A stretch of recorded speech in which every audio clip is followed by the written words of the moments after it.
धन दीपक ऐसे बनाने से धन सुख समृद्धि की बरसात होती है। दीपावली की आप सभी को बहुत सारी शुभकामनाएं। मैं कामना करती हूँ कि आप सभी की जो भी मनोरथ हैं, इच्छाएं हैं, वह पूर्ण हो। इसके साथ ही भगवान श्री गणेश और माँ लक्ष्मी के आशीर्वाद की प्राप्ति हो, घर में सुख समृद्धि का वास हो और जो भी मंगल कामना है वह सभी आपका जरूर पूर्ण हो जाए। इस कामना के तहत आज का यह वीडियो हम स्टार्ट करते हैं। दोस्तों, आज के इस वीडियो में हम बात करेंगे दीपावली पर जो दीपक हम माता रानी के समक्ष प्रज्वलित करते हैं, माँ लक्ष्मी के समक्ष जो दीपक हम लगाते हैं, वह दीपक किस प्रकार से लगाया जाए। देखिए, दीपावली के दिन बुद्धि के देवता भगवान श्री गणेश और माँ लक्ष्मी जो कि धन की अधिष्ठात्री देवी है, इनकी पूजा अर्चना की जाती है।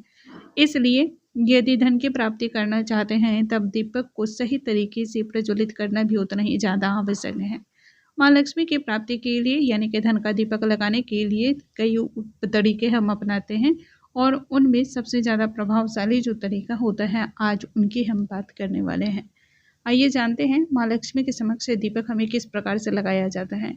देखिए, इसमें बहुत सारी चीज़ें आती हैं, जैसे घी का दीपक कहाँ रखा जाता है, तेल का दीपक किस तरफ रखा जाता है, या फिर क्या ज़रूरी है कि घी और तेल दोनों का दीपक लगाया जाए, या फिर यह भी बहुत सारे लोगों का प्रश्न है, क्या एक दीपक से पूजा अर्चना नहीं की जाती है। तो ऐसी तमाम तरह की बहुत सारी चीज़ें इससे जुड़ी हुई हैं, तो वह सभी चीज़ें आज के इस वीडियो में हम जानेंगे। आइए वीडियो को हम स्टार्ट करते हैं। नमस्कार दोस्तों, कैसे हैं आप सभी। उम्मीद करती हूँ आप सभी स्वस्थ होंगे, सुरक्षित होंगे और आप सभी को उत्तम भविष्य की कामना करते हुए आज का ये वीडियो स्टार्ट करती हूँ। दीपावली पर हम सभी धन की देवी को प्रसन्न करते हैं और इसलिए हम दीपक प्रज्वलित करते हैं। सबसे पहले हम जानते हैं दोस्तों, क्या घी और तेल दोनों का दीपक लगाना जरूरी है। हाँ बिल्कुल, घी और तेल दोनों का दीपक इस दिन लगाया जाता है। तेल का जो दीपक लगाया जाता है उसमें मौली के धागे यानी कि लाल रंग के धागे का प्रयोग करें, या फिर अगर लाल रंग का धागा ना मिले तब मौली वाला जो धागा होता है उसका इस्तेमाल कर सकते हैं। और घी के दीपक के लिए रुई की बाती का प्रयोग किया जाता है, यह याद जरूर रख लें। दूसरा, जब घी का दीपक लगाएं तब आप अपने हाथ के बाईं ओर घी का दीपक लगाएं और अपने हाथ के ही दाहिनी ओर आपका तेल का दीपक लगाया जाता है। जब आप दीपक प्रज्वलित करें तब दीपक के नीचे आसन देना बहुत ही ज़्यादा जरूरी होता है। यदि धन प्राप्ति के लिए दीपक लगा रहे हों तब इस दीपक के नीचे आप धान रखें, या फिर आप चाहें तो फिर सप्त धान भी रख सकते हैं। सुख और समृद्धि और धन प्राप्ति, इन सभी चीज़ों के लिए चावल का आसन देना चाहिए।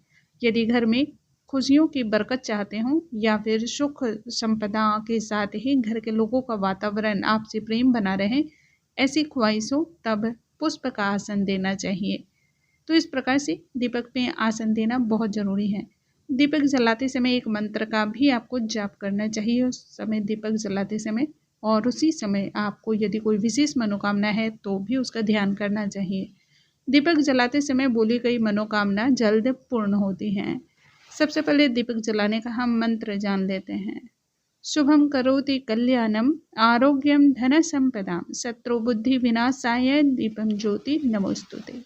यह कहते हुए दीपक को आपको प्रज्वलित कर लेना है। दीपावली पर भगवान श्री गणेश और माँ लक्ष्मी के समक्ष 5 दीपक जलाने का विधान माना जाता है। 5 दीपक जलाए जाते हैं। 4 दीपक नॉर्मली हम सभी घी का जलाते हैं और 1 दीपक हम तेल का जलाते हैं। जैसा कि मैं अभी सामने में आप देख रहे होंगे, तेल का दीपक अपनी हाथ की दाहिनी ओर है और घी का दीपक बाईं ओर है। यह रिकॉर्डिंग के लिए मैंने लिया है, इसलिए मैंने 5 दीपक नहीं प्रज्वलित किए हैं।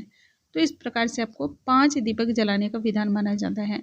दीपक जलाने के बाद दीपक की पूजा करना भी अनिवार्य है। तो हल्दी, कुमकुम और सिंदूर से इस प्रकार से टीका लगा लीजिए।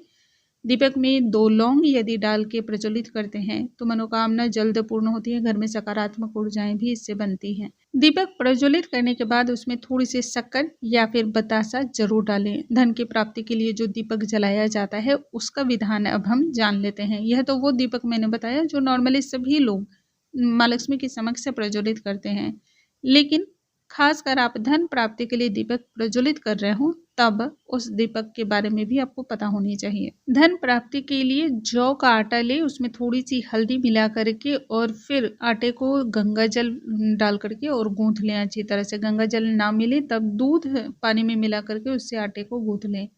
अब 7 मुखी दीपक तैयार करेंगे। माँ लक्ष्मी की प्राप्ति के लिए, धन की प्राप्ति के लिए 7 मुखी दीपक बनाया जाता है।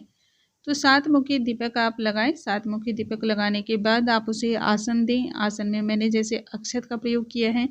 धन प्राप्ति के लिए जो अक्षत प्रयोग किया जाता है वह रंग के, यानी चावलों को रंगा जाता है पीले रंग से, हल्दी वगैरह से। दीपक में थोड़ी सी हल्दी, थोड़ी सी शक्कर, 1 रुपये का सिक्का और इसके साथ ही 1 कौड़ी अवश्य ही डालें।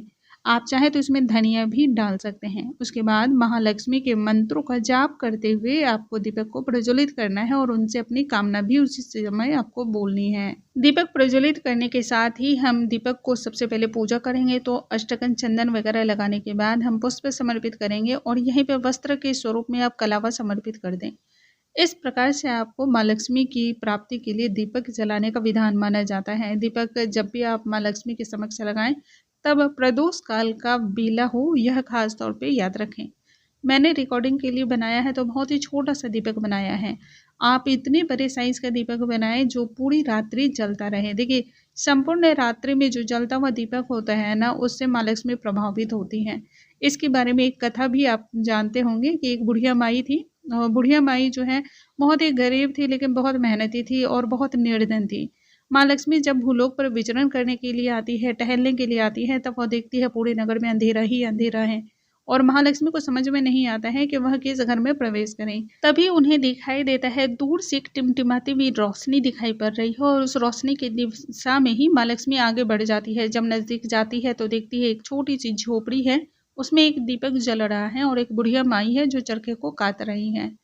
महालक्ष्मी ने उनसे कहा रात्रि उन्हें विश्राम करने के लिए जगह चाहिए। इस बात पर बुढ़िया माई ने महालक्ष्मी के वहां पर विश्राम के लिए जगह बनाई और जगह पर विश्राम करने को उन्हें दिया। रात्रि भर महालक्ष्मी वहां पर विश्राम कर रही थी। बुढ़िया माई जब सुबह सोकर उठती हैं तब देखती हैं उनका वह जो झोपड़ी है वह महल में तब्दील हो गया है और चारों ही तरफ सोने चांदी, हीरे मोती, महंगे महंगे जवाहरात, रत्न वगैरह भरे पड़े हैं। बुढ़िया माई के उस छोटे से दीपक ने ही इतना बड़ा कारनामा कर दिखाया। अब सोचिए कि यदि आप सही ढंग से दीपक आप प्रज्वलित करेंगे तो महालक्ष्मी आपसे कितनी ज़्यादा प्रभावित होगी, कितनी ज़्यादा प्रसन्न होगी। एक बात का और भी ध्यान रखेंगे, जब महालक्ष्मी की आप पूजा कर रहे हों, आराधना कर रहे हों, तब उस समय मन में पूर्ण श्रद्धा और भक्ति भाव होना चाहिए, ना कि किसी के लिए मन में करवाहट, बुराई, ईर्ष्या, द्वेष होना चाहिए। यदि इस भाव के साथ आप दीपक प्रज्वलित करते हैं, और दीपक का मुख, एक और बात है, दीपक का मुख इस उत्तर दिशा की तरफ रखना चाहिए। इससे महालक्ष्मी और भी अधिक आपके घर की ओर आकर्षित होती है, आपके घर में प्रवेश करती हैं। सालों भर आपके घर में सुख संपदा बनी रहे, इस कामना के तहत ही आज का ये वीडियो यहीं पे समाप्त करती हूँ। उम्मीद है आज का ये वीडियो आप सभी को पसंद आया होगा। ऐसी और भी जानकारियों के लिए हमारे चैनल पे बने रहें। अगले वीडियो में नई जानकारी के साथ हम फिर से मिलेंगे, तब तक के लिए नमस्कार दोस्तों।